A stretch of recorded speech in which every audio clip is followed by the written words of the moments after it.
Hello दोस्तों, नमस्कार। आपका स्वागत है आपके अपने चैनल हिंदी हब में। तो हम पढ़ रहे थे दोस्तों खून का टीका, जो कि यादवेंद्र शर्मा चंद्र का एक ऐतिहासिक उपन्यास है जो राणा हम्बीर के जीवन पर आधारित है। हमने इसके पहले भाग में और दूसरे भाग में दोस्तों हम्बीर के जन्म तक की कहानी को पढ़ लिया था। अब हम दोस्तों आगे का जो भाग है, यानी कि इसका दूसरा भाग है, वो हम पढ़ने वाले हैं। तो चलिए शुरू करते हैं बिना किसी देरी के। यदि आपने अभी तक हमारे टेलीग्राम ग्रुप को ज्वाइन नहीं किया है तो डिस्क्रिप्शन बॉक्स में लिंक पे क्लिक करके दोस्तों ज्वाइन करें, जहां पर आपको प्रत्येक कक्षा की PDF है वो उपलब्ध करवा दी जाएगी। इसके अलावा यदि आप RPSC second grade, first grade और UGC नेट की दोस्तों तैयारी कर रहे हैं तो हिंदी हब चैनल को सब्सक्राइब करें, जहां पर आपको हिंदी साहित्य बहुत ही विस्तार के साथ में पढ़ाया जा रहा है। इसके अलावा स्नातक में जो कहानियां लगी हुई हैं सेकंड ग्रेड में, वो मैंने दोस्तों आपकी पढ़ा दी हैं।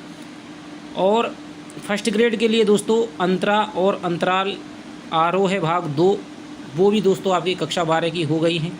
ठीक है, जल्द ही दोस्तों काव्यशास्त्र की कक्षाएं शुरू होने वाली हैं। तो चलिए हम पढ़ते हैं हमारा खून का टीका।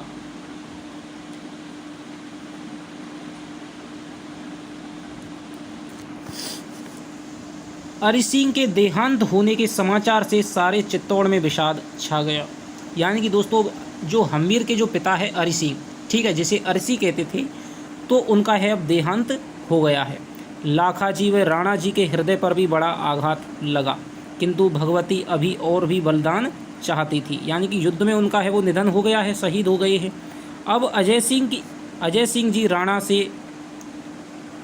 राणा बनने के लिए उद्धत हो गए। दूसरे जो बेटे थे लक्ष्मण सिंह के, वो थे अजय सिंह।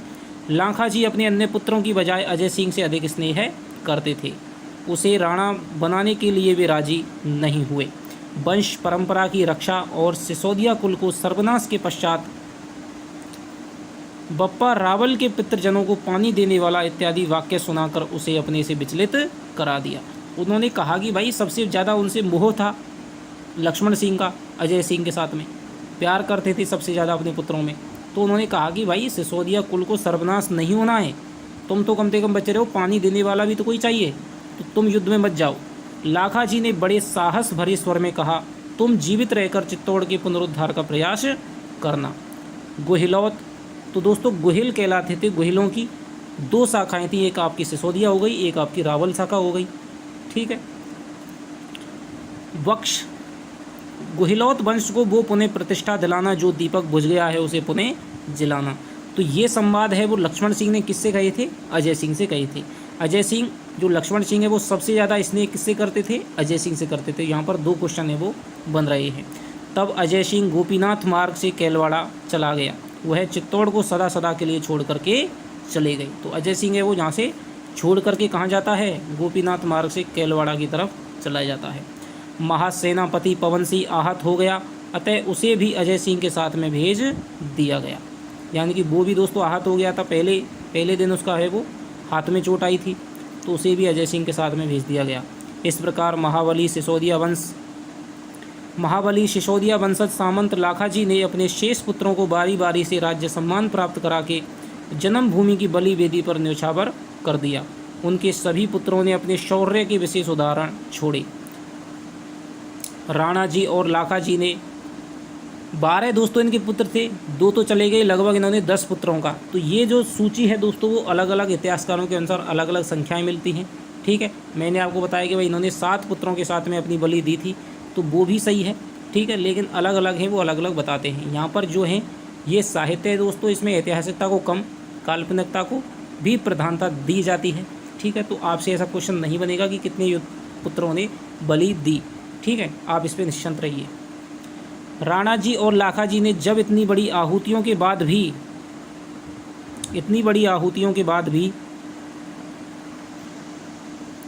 विजय श्री को अपने पक्ष में नहीं देखा, तो उन्होंने निश्चय कर लिया कि अब हमारा समय समाप्त हो गया, अब हमें भी सम्राज्ञी में आहुति दे देनी चाहिए।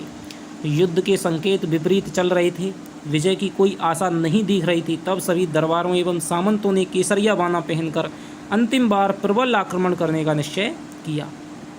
इधर जब पुरुषों ने केसरिया बाना पहनना निश्चय किया तो उधर वीर राजपूत ललनाएं अपने सतीत्व की रक्षार्थ अपने आप को अग्निमां की गोद में सौंपने को तत्पर हुई।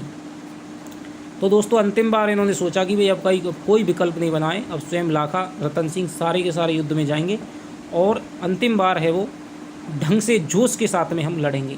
और जैसे ही इन्होंने केसरिया बाना पहना, उसके जो राजमहल की जो सारी औरतें थीं, पद्मनी वगैरह, राणा लाखा की पत्नी वगैरह जो भी थीं, उनके पुत्रों की पत्नियाँ, तो सब की सब हैं वो अपने सतीत्व की रक्षा के लिए अपने को जौहर करने के लिए तैयार हो गई। जौहर व्रत की तैयारियां शुरू हो गईं। महारानी पद्मिनी के नेतृत्व सहस्त्र छत्राणियों ने अपना अंतिम श्रृंगार किया। तो श्रृंगार करके दोस्तों ये जो छत्राणियां थीं वो जौहर करती थी। एक बहुत बड़ी चिता तैयार की गई। देखते ही देखते ज्वालाएं घी की आहुतियां पाकर प्रचंड रूप से प्रज्वलित हो गई। रनवास शून्य हो गया। अगणित ललनाएं जीवन के महानतम क्षणों को लेकर चिता के चतुर्दिक ईश्वरोपासना की मुद्रा में खड़ी हो गई। सौंदर्य की प्रतिमा महारानी पद्मिनी के अधरों पर एक उज्ज्वल मुस्कान थी। चित्तौड़ के वीर अपने हृदय को पत्थर के समान कठोर बनाकर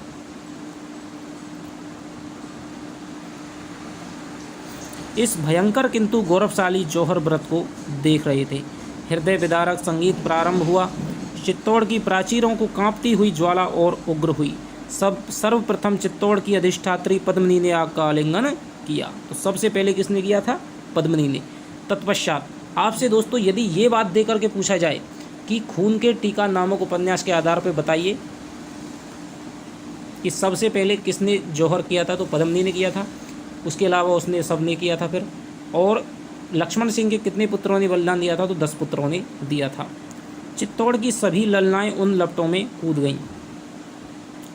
किसी की भी आंखों में अश्रु नहीं था। अश्रु की जगह आज उसमें रक्ताभा थी और थी गौरवपूर्ण तेज। जौहर व्रत समाप्त हो गया। रूप, गौरव और प्रतिष्ठा एक साथ अग्नि में समा गई। वीर निश्चिंत हो गए। यवन सेना पर प्रत्याक्रमण के लिए अब वे द्विगुणित उत्साह से उद्यत हो गए। यानी कि पहले ही जौहर करा दिया गया है दोस्तों, ताकि जो वीर हैं वो निश्चिंत हो जाएं कि अब हमारे पीछे कोई नहीं है, हमारे सारे रिश्ते नाते हैं वो समाप्त हो गए हैं। अब तो भाई आर और पार की है वो लड़ाई हो जानी चाहिए। रण मारू प्रबल वेग से बजा। वीर केसरिया बाने पहनकर मस्ती से झूम उठे। चित्तौड़ दुर्ग का सिंह द्वार खोल दिया गया। क्षुधित मृगराज की तरह राजपूत यवनों पर टूट पड़े। मृगराज यानी कि सिंह की तरह उन्होंने यवनों का तृणसम संहार करना प्रारंभ कर दिया। पृथ्वी मृतकों से भर गई। आज का आंचल खून से लाल, बिल्कुल लाल था, मानो वह सदा सुहागिन को जोड़ा ओढ़े हुए है। ऐसा लग रहा था पृथ्वी मानो सुहागिन का जोड़ा ओढ़े हुए, लाल, बिल्कुल लाल दोस्तों धरती है वो हो गई थी। सिसोदिया का एक एक वीर उत्सर्ग हो गया, पर विजय श्री अलाउद्दीन खिलजी के हाथ लगी। यानी कि जो सिसोदिया वंश का प्रत्येक वीर है वो शहीद हो गया, और जो विजय हुई वो किसकी हुई? खिलजी की। यवनों ने अपनी जीत के डंके बजाते हुए जब चित्तौड़ में घुसे, जो कल तक अतुल सौंदर्य का कोष था, जिसके आंगन में सहस्त्र रूप उल्काएँ जलकर, यानी कि रूप उल्काएँ यानी कि छत्राणियों को दी है संज्ञा, पवित्र आलोक की सर्जना करती थीं, जहाँ देवता की अर्चना में प्रभात होते मंगल ध्वनियाँ गुंजित होती थीं, आज वही नगरी जनशून्य थी। वहाँ आहतों की सिसकियों के अतिरिक्त कुछ भी चेतन नहीं था। सर्वत्र मानव के खंडित रूप, शमशान जलता शमशान। चिता धधक रही थी। अलाउद्दीन ने उसे देखकर तड़प उठा। मेरी पद्मिनी जल गई, उसका मायूस शरीर खाक हो गया। तो दोस्तों यहाँ पर अलाउद्दीन ने जैसे ही भीतर गया तो उसने देखा कि पद्मिनी ने जौहर कर लिया है। तो ये दोस्तों पद्मावत में बताया गया कि जिस पद्मिनी को पाने के लिए अलाउद्दीन ने इच्छा की थी, आक्रमण किया था और चित्तौड़ का सर्वनाश कर दिया था, उसे अंत में पद्मिनी है वो नहीं मिली थी, क्योंकि पद्मिनी तो पारस रूप है, उसे तो केवल रतन सिंह ही धारण कर सकता है, अलाउद्दीन जैसे के लिए वो नहीं बनी है। तो पद्मावत में एक पंक्ति आती है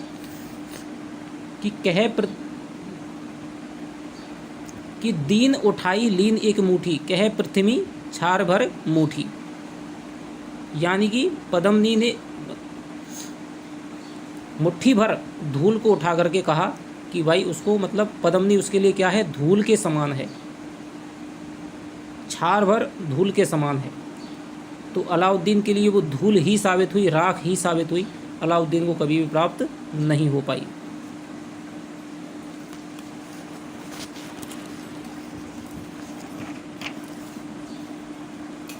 व्यथा से अभिभूत होकर खिलजी उस चिता को एकटक देख रहा था। किसी रूपसी ललना का हथजला हाथ आग से चटक कर दूर आ गिरा। मांस भक्षी गिद्ध लपकता हुआ खिलजी के आगे से उड़ा। खिलजी कांप गया, देखा गिद्ध वह हाथ लेकर उड़ चला है। सोचिए दोस्तों कि किस प्रकार की वो वीरांगनाएं होती होंगी।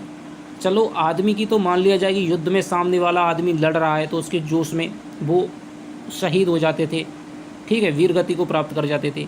लेकिन अपने स्वतित्व, अपनी आन की मर्यादा की रक्षा के लिए हजारों दोस्तों, 16,000, लगभग 16,000 बताई जाती है संख्या कि 16,000 स्त्रियों के साथ में उन्होंने जौहर किया था पद्मावती ने।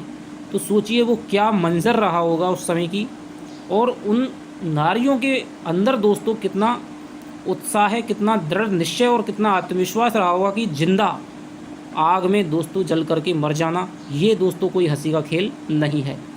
तो उस समय के दोस्तों लोग ही हुआ करते थे। उस समय की नारियां दोस्तों देवी तुल्य होती थीं।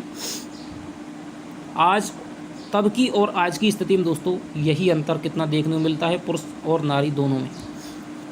उसके मुंह से हठात निकला, गुल के वास्ते आया था, खार भी नहीं मिला। तो यही बात दोस्तों पद्मावत में आई है, ठीक है, कि भाई खार यानी कि राख भी नहीं मिली है, खार यानी कांटा, ठीक है। गुल के में तो फूल के वास्ते आया था और यहाँ पर मुझे कांटा भी नहीं मिला।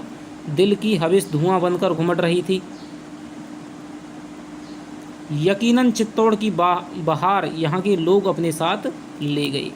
और दिल्लीपति ने पश्चाताप भरी दृष्टि से उस पर समर सागर को देखा, जिसका जल रक्तिम था, जिसमें अन्यकारी बादशाह द्वारा किए गए विकृत रूप मानवीय अंग प्रत्यंग तैर रहे थे, जिसकी प्रत्येक लील लहर लावण्यमयी नारियों की चीत्कारों से कंपित हो रही थी। तड़पते सिसकते आहत सैनिक माँ माँ कहकर के चीख उठते थे, सहस्त्र नर मुंड विनाश ही विनाश। अब यहाँ पर जैसे ही उसे पता चलता है कि भाई पद्मावती ने यहाँ पर जौहर कर लिया है, तो अंत में दोस्तों खिलजी को पछतावा होता है और वो फिर चित्तौड़ को छोड़ करके वो दिल्ली है, वो दिल्ली से फिर वो अपने देश की तरफ कूच कर जाता है और यहाँ का जो शासन है वो खिज्र खां को सौंप देता है। खिलजी का पत्थर दिल द्रवित हो गया। उसकी दृष्टि अपने हाथों की ओर गई। उसे प्रतीत हुआ कि उसके हाथ इंसानी खून से रंगे हुए हैं। अचानक उसके कठोर होठों पर क्रूर मुस्कान थिरक उठी। मन ही मन उसने विचारा, राजनीति में दया और करुणा का स्थान नहीं है। तो ये संवाद आपको दोस्तों याद रखना है कि ये संवाद है आपके खिलजी का। उसके एक सिपाही ने आकर कहा, चित्तौड़ में एक भी आदमी जिंदा नहीं है। बहादुर कौम सब की सब मर मिटी। हमने अनहलवाड़ा और अवंती देवगढ़ नगरों को भी उजाड़ डाला है। तो ये आसपास के दोस्तों नगर थे, उनको भी सेना ने उजाड़ डाला था।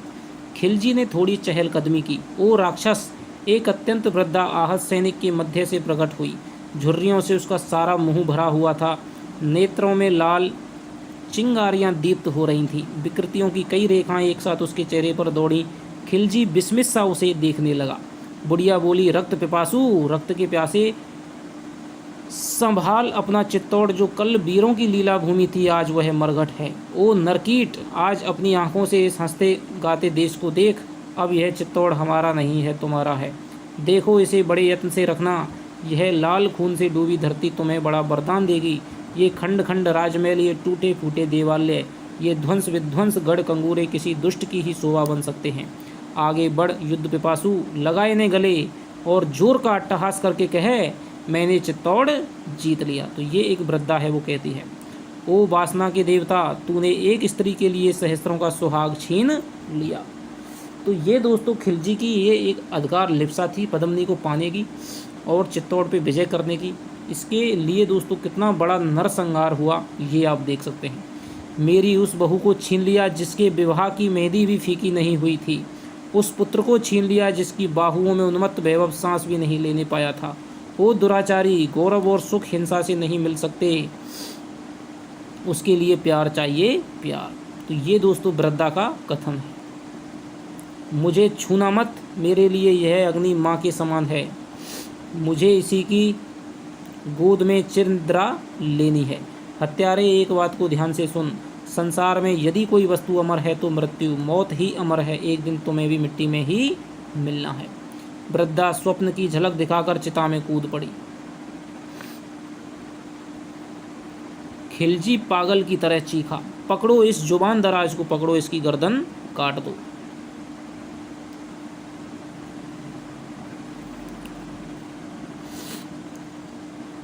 धुएं के बादल ने खिलजी की आंखों के आगे घोर अंधेरा फैला दिया।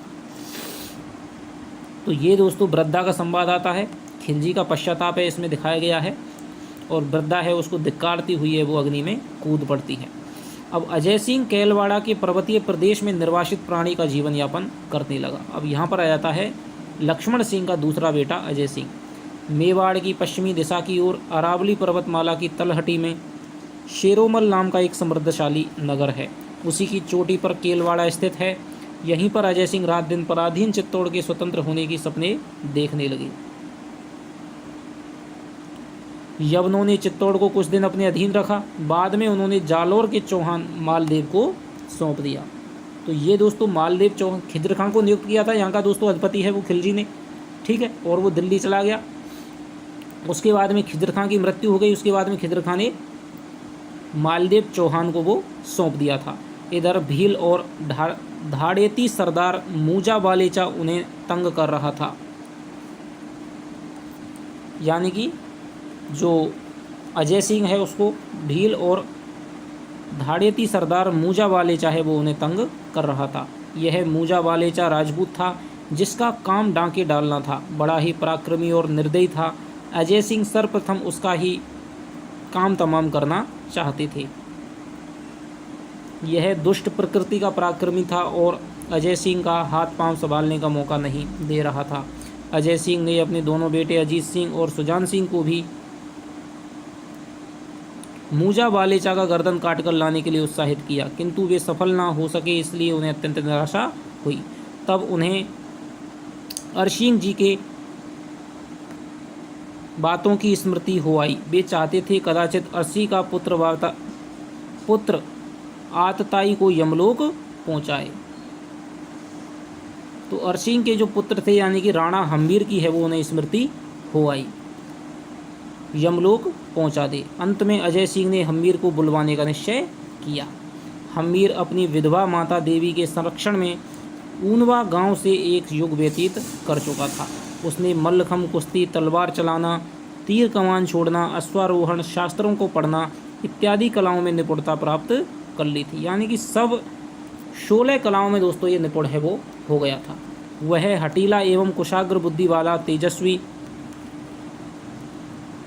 लगभग 64 कलाएं होती हैं दोस्तों, ठीक है, तो 64 कलाओं में तो नहीं, लेकिन जो ज़्यादातर जो एक क्षत्रिय के लिए ज़रूरी हैं तो उन कलाओं में वो निपुण हो चुका था। वह हटीला एवं कुशाग्र बुद्धि वाला तेजस्वी किशोर था। दिन भर अपने नाना के खेतों में कठोर श्रम करता, रात्रि के आगमन पर अपनी माँ देवी से भारतीय बालकों की कथाएं सुनता था। ध्रुव, प्रहलाद, वीर, अभिमन्यु की कहानी उसे बड़ी रुचिकर लगती थी। तो उसकी जो माता थी दोस्तों वो एक किसान की बेटी थी, ठीक है, और वहीं पर क्योंकि अभी तक जो अरसिंह था उसने उसे अपने परिवार वालों से नहीं मिलाया था, तो वो अपने मायके में ही रह रही थी और वहीं पर हम्मीर का पालन पोषण हुआ था, ठीक है। कभी कभी वह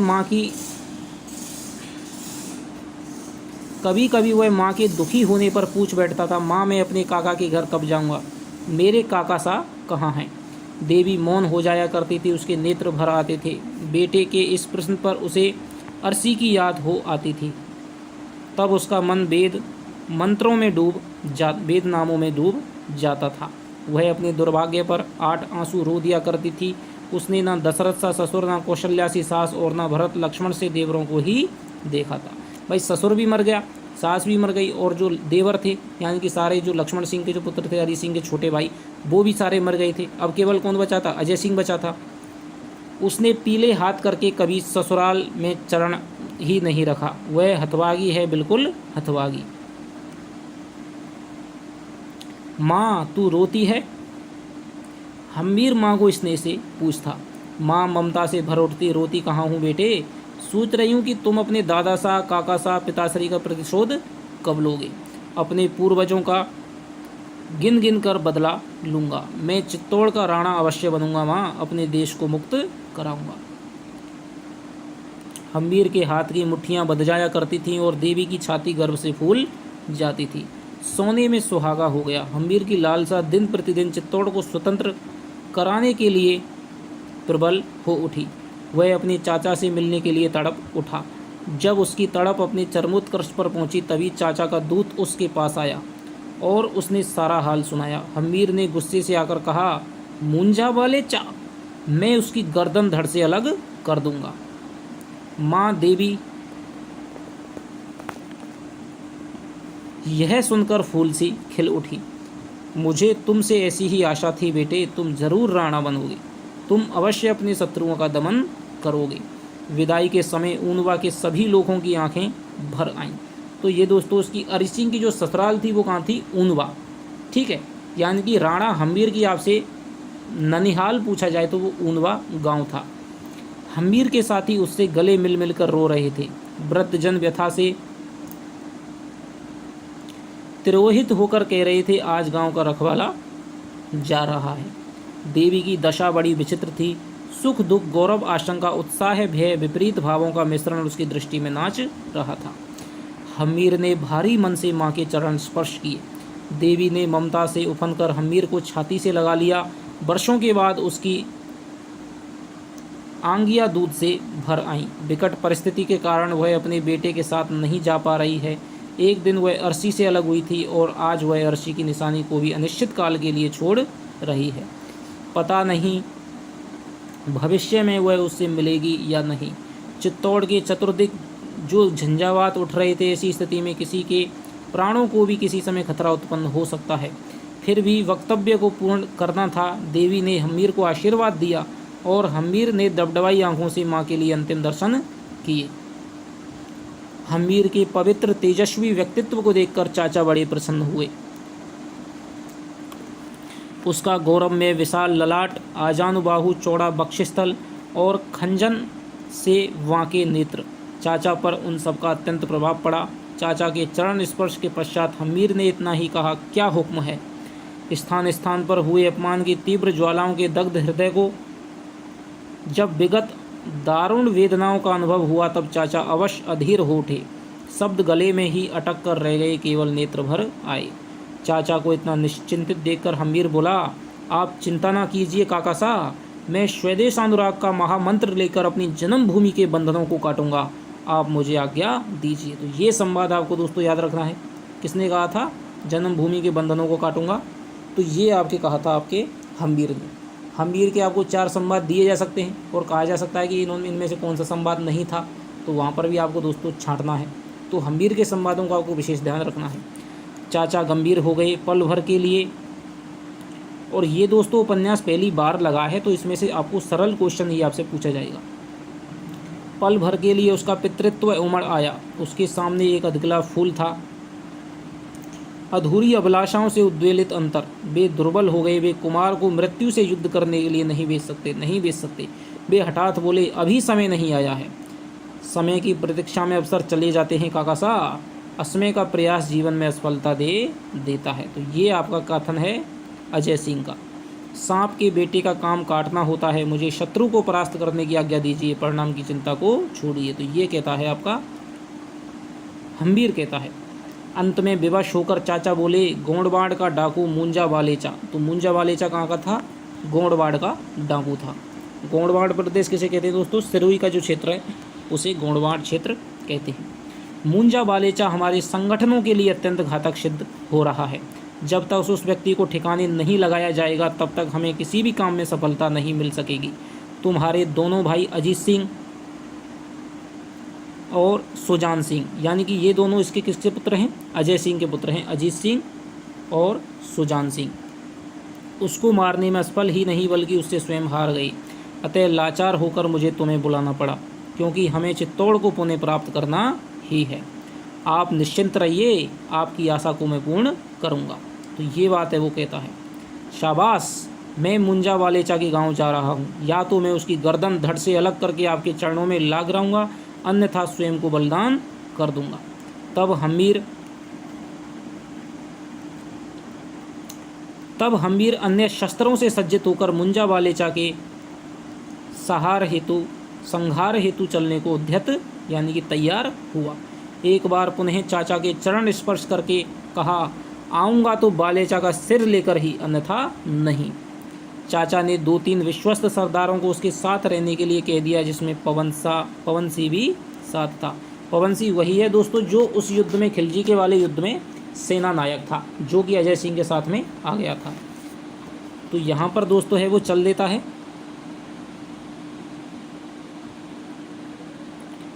अब आपके साहब ये गोंडवाड़ पहुँच गए हैं। गोंडवाड़ पहुँचाते ही हम्मीर को मालूम हुआ कि मुंजा सामेरी गांव जलसे में गया हुआ है। श्रांत क्लांत हम्मीर ने सांस लेना उचित नहीं समझा। उसी पग वह सामेरी के लिए रवाना हो गया। सामेरी में मुंजा अपने एक मित्र के यहाँ ठहरा हुआ था। उस मित्र की बरसगांठ थी, जलसा प्रारंभ था। रात्रि की निस्तब्धता में गायिका का स्वर गुंजित हो रहा था। वह नृत्य के साथ मटके झटके दे देकर उपस्थित जनसमूह का मन लुभा रही थी। अमल पानी के दौर चल रहे थे।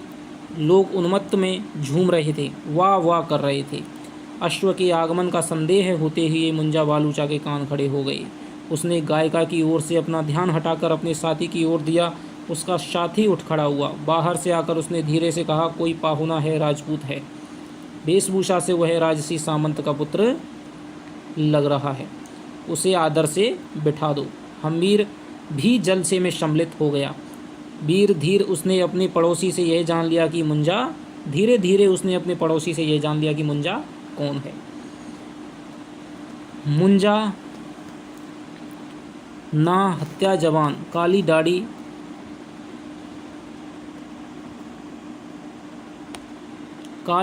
और मूँछों के बारे में बताया है। सुगठित तन, बड़ी बड़ी डरावनी आँखें, और बोलता तो लगता था कि कोई गरज रहा है। हंसी राक्षस जैसी आतंकित करने वाली।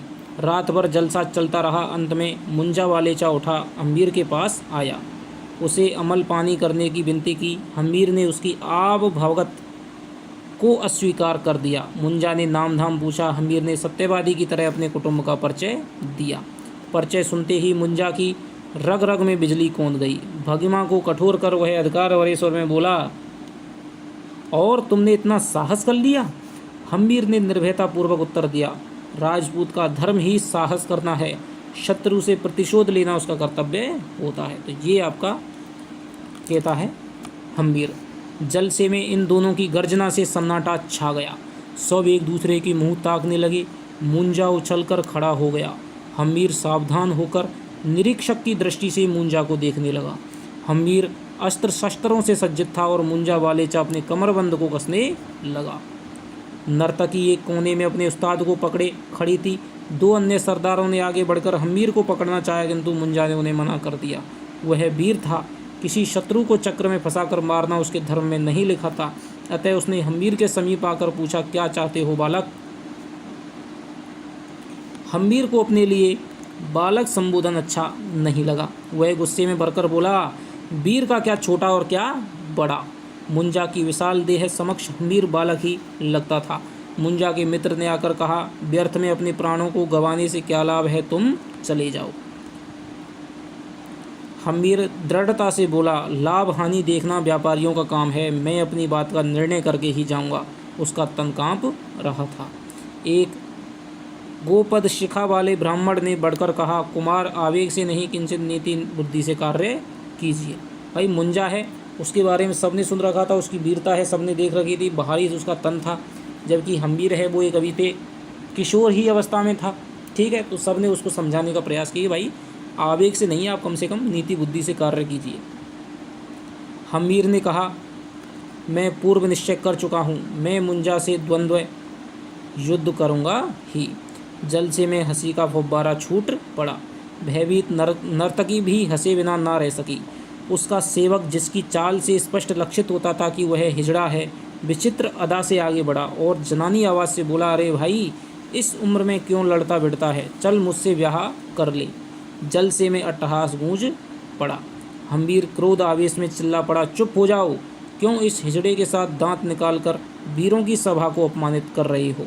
मैं अरि सिंह का पुत्र हूँ, मैं रण कौशल में निपुण हूँ और मेरी बाहुओं में अजय शक्ति है। मैं सरदार मुंजा को ललकारता हूँ कि वह मुझसे द्वंद्व युद्ध करे। तो इस प्रकार भैया मुंजा वालेचा को हम्मीर ने यहाँ पर द्वंद्व युद्ध के लिए ललकार दिया है। अब देखिए कि कौन जीतता है। मुंजा अब अपने आप को संयत नहीं रख सका। भाई वीर था और वीरों को कोई ललकार दे तो फिर वो किसी की नहीं सुनते हैं। उसने अपना खड़ग संभाल लिया। एक बार उसने हम्मीर के दीप्त तारुण्य की ओर बढ़ते अंग प्रत्यंग को चाह भरी दृष्टि से अवलोकन किया और फिर वह युद्ध के लिए उद्धत हुआ। देखते ही देखते दोनों के खड़ग टकराने लगे। उपस्थिति नेत्र फाड़कर उन्हें देखने लगी। उपस्थिति का अनुमान मिथ्या निकला। यह बालक वस्तुतः बालक नहीं, प्रचंड पराक्रमी योद्धा है, रण विद्या में चतुर एवं पारंगत। मुंजा ने हम्मीर को अपने पंजे में आया देखकर पूर्ण शक्ति सहित वार किया। लोग चिल्लाए मर गया, किंतु हम्मीर उस स्थान से हट गया और उसने पीछे से तुरंत घूमकर मुंजा की गर्दन पर वार किया। मुंजा का सिर धरती पर चुम्बन लेने लग गया, यानी कि मुंजा है वो धरती पर गिर गया। हम्मीर ने अपना भाला संभाला और मुंजा का सिर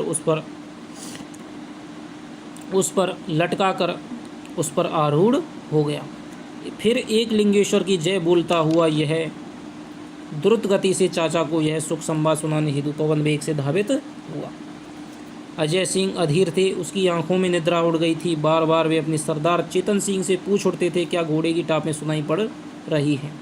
चेतन सिंह का उत्तर पाकर वे तिरस्कारपूर्ण स्वर से कहते हैं कि मैं सचमुच उस बालक का हत्यारा हूँ। यह अपराध मुझे जीवन भर चैन नहीं लेने देगा। कहाँ राक्षस और कहाँ वह फूल सा बालक। इसी तरह संदिग्ध वार्ताओं से विचलित अजय सिंह आकुल हो उठे। व्यग्रता और उग्रता का संघर्ष उनकी आंखों में पल पल छा रहा था। यकायक उस अशांति काल में जब हम्मीर के आगमन की सूचना अजय सिंह को प्राप्त हुई, तब उनके लोचन अश्रु प्लावित हो उठे। हर्षातिरेक में उनका गात कंपित हो उठा। वे आगे बढ़े और हम्मीर को अपने प्रगाढ़ आलिंगन में आबद्ध कर पुलक उठे। चिरायु हूँ बेटा, सचमुच तुम चित्तौड़ के राणा होने के योग्य हो। तो किसने कहा था? ये अजय सिंह कहता है।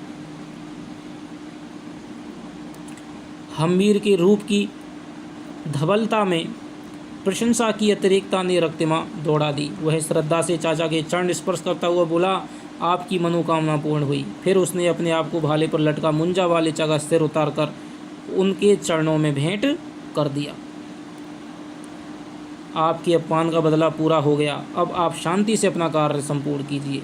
चाचा हम्मीर के इस पराक्रम से गदगद हो उठे। उन्होंने मुंजा के सिर को ठोकर मारकर एक बार अपने भतीजे को चूम लिया और शत्रु के रक्त से उसके ललाट पर राज तिलक करके उसे चित्तौड़ का राजा घोषित कर दिया। तो यहाँ पर कौन राजा घोषित करता है हम्मीर को? तो हम्मीर को भाई साहब घोषित करता है राजा आपका अजय सिंह, यानी कि उसका चाचा है। मुंजा वालेचा का कब घोषित करता है? मुंजा वालेचा का सिर काटने के बाद में। सब सरदारों ने राणा हम्मीर की जय जयकार की। अजय सिंह ने तत्काल आदेश दिया, हम्मीर इस पद प्रतिष्ठा के सर्वथा योग्य है। सिसोदिया वंश की राज्य लक्ष्मी आज से इसके अधीन होती है और हम सभी सामंत सरदार इसे अपना राणा व एकलिंगेश्वर का दीवान स्वीकार करते हुए देश को मुक्त करने के लिए नव आह्वान करते हैं। इस घोषणा की एक और सुंदर प्रतिक्रिया हुई। राणा के स्वामी भक्त और देशभक्त सामंत उससे आकर मिल गए। वे पुनः अपने नए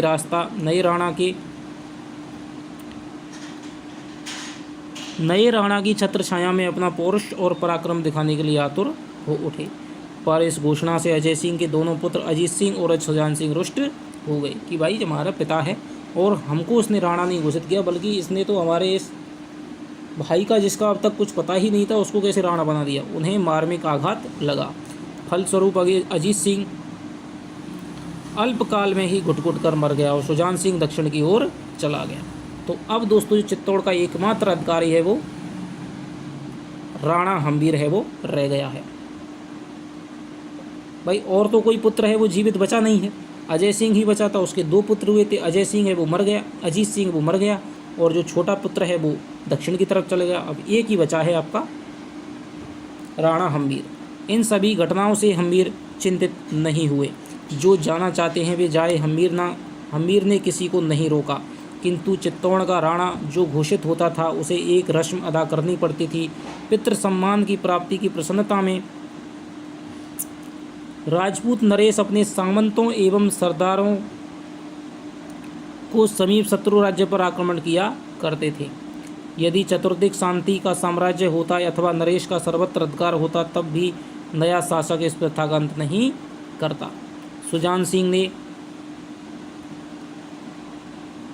सिंह ने दक्षिण में एक नई वंश की परंपरा डाली और वीर शिवाजी इस वंश में उत्पन्न हुए थे। तो दोस्तों सुजान सिंह ने उस पर महाराष्ट्र में जाकर के एक नए वंश की स्थापना की, जिसमें वीर छत्रपति जो वीर शिवाजी हैं वो उत्पन्न हुए थे। तो ये आपके शिवाजी को यहाँ पर यहीं का दोस्तों बताया कि ये सिसोदिया कुल का ही बताया है।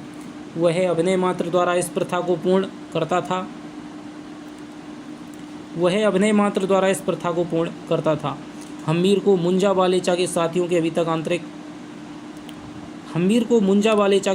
से अभी तक आंतरिक भय बना हुआ था।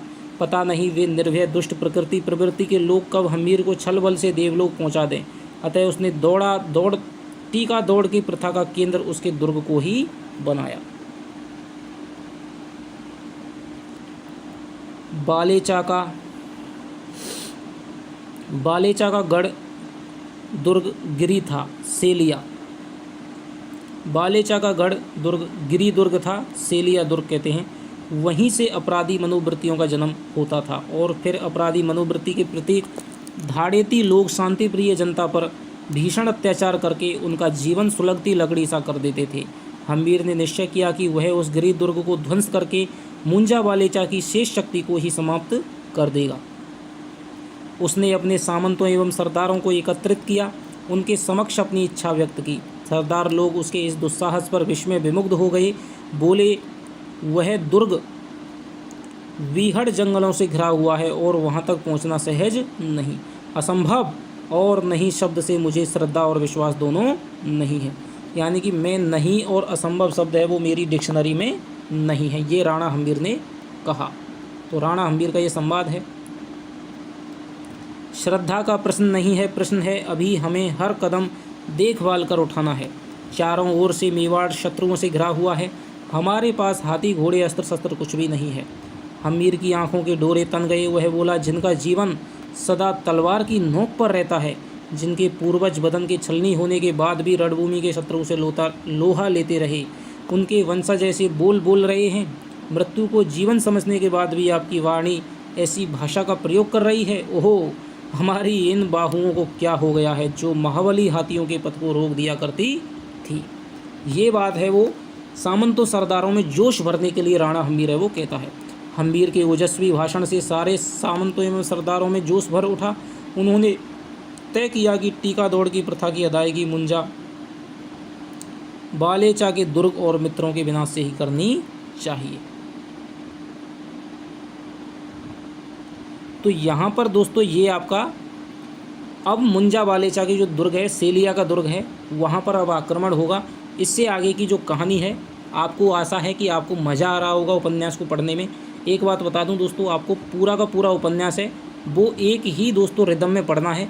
ऐसा नहीं कि आपने एक क्लास है वो 4 दिन पहले ले ली, दूसरी क्लास है वो 6 दिन पीछे ले ली, तो फिर आपको कुछ भी समझ में नहीं आएगा। आप यदि एक बार में उपन्यास को पढ़ेंगे तो पूरी कहानी है वो आपके दिमाग में दोस्तों सेट हो जाएगी। तो अब आक्रमण होगा मुंजा वालेचा के किले पर और वहाँ पर उनको मार करके फिर ये दोस्तों मेवाड़ पर अपना निशाना है वो साधेंगे। तो इसकी आगे कहानी दोस्तों अगले भाग में। तो यदि अभी तक आपने हमारे चैनल को सब्सक्राइब नहीं किया है तो हिंदी हब चैनल को दोस्तों सब्सक्राइब करो और टेलीग्राम ग्रुप से जुड़ने के लिए डिस्क्रिप्शन बॉक्स में लिंक है, उस पर क्लिक करके आप जुड़ सकते हो। तो चलिए आपसे मिलता हूँ नई कक्षा में, तब तक के लिए दोस्तों बाय बाय, जय हिंद, जय भारत।